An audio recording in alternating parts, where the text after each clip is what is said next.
Entrevista com o técnico Dado Cavalcante. Professor, pergunta de Ulisses Gama, do Bahia Notícias e Salvador FM, Manuel Pititinga, da Rádio Transamérica. Não deu na técnica, mas deu na vontade. Esse seria um bom resumo para o jogo de hoje, em virtude de tantos erros no último terço e no segundo tempo? Sim, talvez não só na vontade, eu acho que na organização. A nossa equipe, ela tentou, não estávamos numa noite inspirada, mas acho que o diferencial foi não perder a organização em nenhum momento do jogo, né? Nós cedemos pouquíssimos contra-ataques, é uma equipe que, para mim, tem como postura ofensiva a reatividade, a condição de contra-atacar, e eles contra-atacam muito bem com o Paulinho Boia, com o Wesley, e nós impedimos que isso acontecesse. Então, apenas um breve comentário, embora ainda concorde com a pergunta que foi feita. Del Machado, os Feras da Bola, Reginaldo Lima, Sociedade News de Feira. Dado o Bahia treina muito posse de bola em campo reduzido, mas sempre encontra dificuldades quando enfrenta equipes fechadas. O que fazer para corrigir esse problema? E o que aconteceu que após o gol do Bahia, o Bahia sofreu um apagão e quase sofreu empate? Bom, na verdade, qualquer equipe, independente de qual nível, ela vai sofrer contra adversários que se fecham mais embaixo. Dificilmente acontecem goleadas extremas com adversários bem fechados, independente do nível técnico. Então não é uma condição exclusiva do Bahia.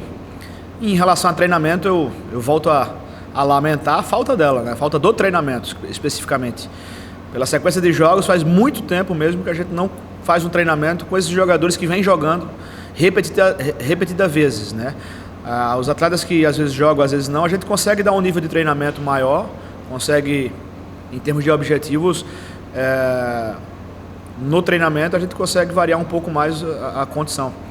Então não dá nem para comparar ou fazer uma condição de comparação a respeito do nível de treinamento com os resultados de performance em campo. Tivemos problemas defensivos no momento do terço inicial, né? Acho que nós deixamos a desejar um pouquinho em algumas tabelas laterais que aconteceram pelo lado esquerdo. O adversário teve 2 chances, mas também não demos toda essa brecha todo esse espaço, não podemos dizer que foi um apagão.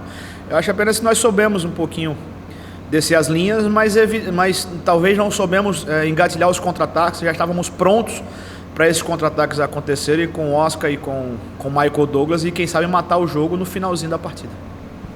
Douglas Santana, scbaia.com. Dado na última coletiva, você falou que a diretoria vem trabalhando para deixar o elenco mais cascudo. Como você avalia a chegada de um goleiro experiente ao Bahia em um elenco que tem Matheus Teixeira como titular em sua primeira Série A?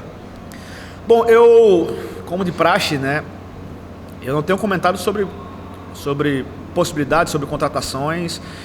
Eu falo apenas dos jogadores que já estão no clube, que já estão contratados, que já estão com os seus contratos firmados. Essas condições, elas serão e são direcionadas para a nossa direção. São eles que tratam com essa prerrogativa de possíveis chegadas. Fábio Passos, TV Band Bahia. Dado, eu queria que você falasse sobre a participação de Tony Anderson no jogo de hoje. O Tony teve uma entrada mais decisiva do que em outros momentos. Ele sempre foi um jogador participativo e hoje, mais uma vez, ele mostrou, né, o seu refino técnico, vamos assim falar. Ele trouxe uma movimentação um pouco mais diferente, mais agressiva à frente, um pouco mais de chegadas. É um jogador extremamente criativo, né, que consegue fazer soluções em um espaço muito curto. Teve a participação efetiva no gol, soltou um chapéu no meio do campo, no meio daquela confusão, os vários adversários marcando forte, e ele consegue sair dessa pressão em espaços curtos. Bom para ele, bom para a gente, vai ganhando confiança, é um jogador que tende a nos ajudar muito ainda nesse campeonato. Manuel Messias, Rádio Sociedade. 6 pontos contra América Mineiro, Chapecoense e Juventude. O que você projeta para São Paulo, Flamengo e Atlético Mineiro? Internamente temos um projeto de 7 jogos, já falei sobre essas mini metas. Temos objetivos internos, não externalizo isso para não gerar e não criar expectativas. A única coisa que eu posso falar é que a equipe do Bahia vai continuar com a organização, com a pegada, vai continuar fazendo jogos competitivos, e espero que a gente consiga, dentro do que foi traçado internamente, os objetivos para a sequência de próximos jogos aí. Nilson Luiz, Tapão FM. As poucas oportunidades de gol foram pela eficiência defensiva do Juventude ou pela pouca inspiração do Bahia? As duas coisas. Acho que precisamos incluir no pacote as duas situações. É um adversário que marca bem, marca baixo. nós tivemos problemas, talvez não estivéssemos tão inspirados, talvez também por conta de tudo que aconteceu no jogo contra o América, nós entramos mais conservadores em relação a atacar, em relação à quantidade de jogadores atacando a defesa adversária, não fizemos algo que é muito normal na nossa equipe, não atacamos com os 2 alas ao mesmo tempo, dessa vez a gente teve um pouquinho mais de balanço, fomos mais precavidos para não tomar os contra-ataques, é o meu modo de ver. Nós conseguimos equacionar muito essa condição de não tomar tantos contra-ataques. Naqueles que nós tomamos, a gente conseguiu tirar um pouco da velocidade do contra-ataque e conseguir um retorno defensivo mais rápido, com mais gente, passando a linha da bola e impedindo assim que o adversário criasse uma condição de gol com ataque em velocidade. Jailson Baraúna, Rádio Excelsior. Em uma noite de baixa produtividade do meio para frente, a consistência defensiva fez a diferença para o resultado? E como equacionar a relação do jogo bom fora de casa com jogos ruins em casa? Do jogo em si, eu falo muito sobre isso com os nossos atletas, né? Nós não podemos ser bons apenas em um momento da partida. Eu julgo que o jogo contra o América, nós iniciamos muito bem o jogo, até tomar um gol.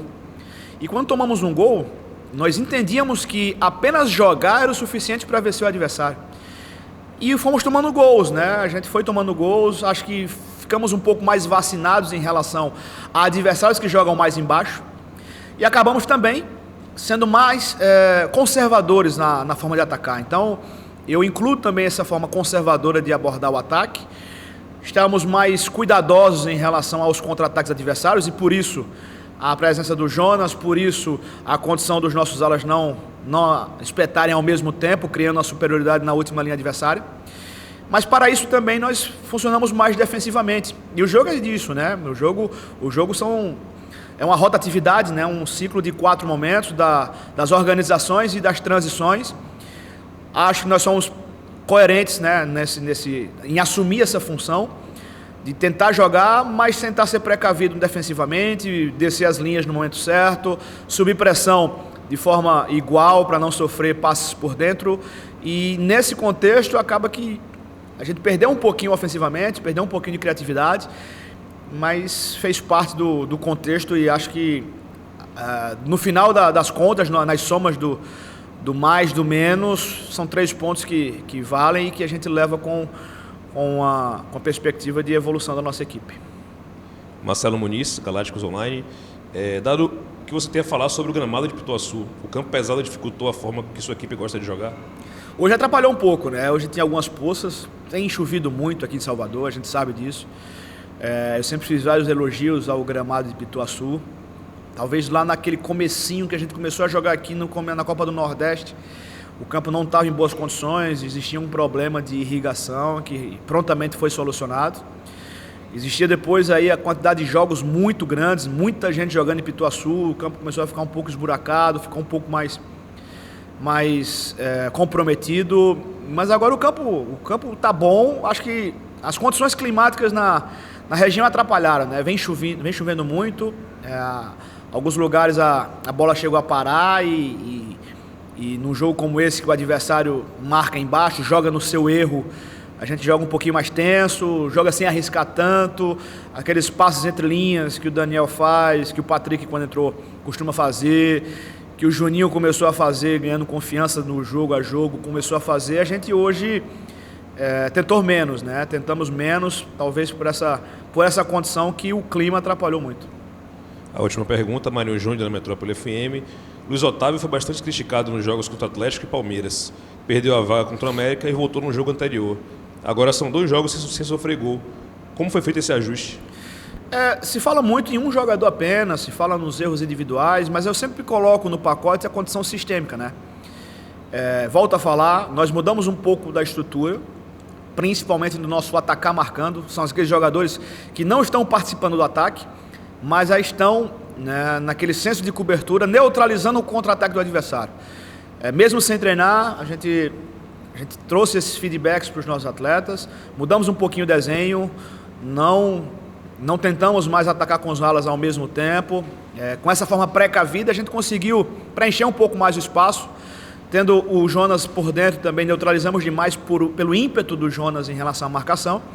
E o nosso sistema defensivo deu uma ajustada, né? E soma-se a isso os 2 jogos se não sofremos gols.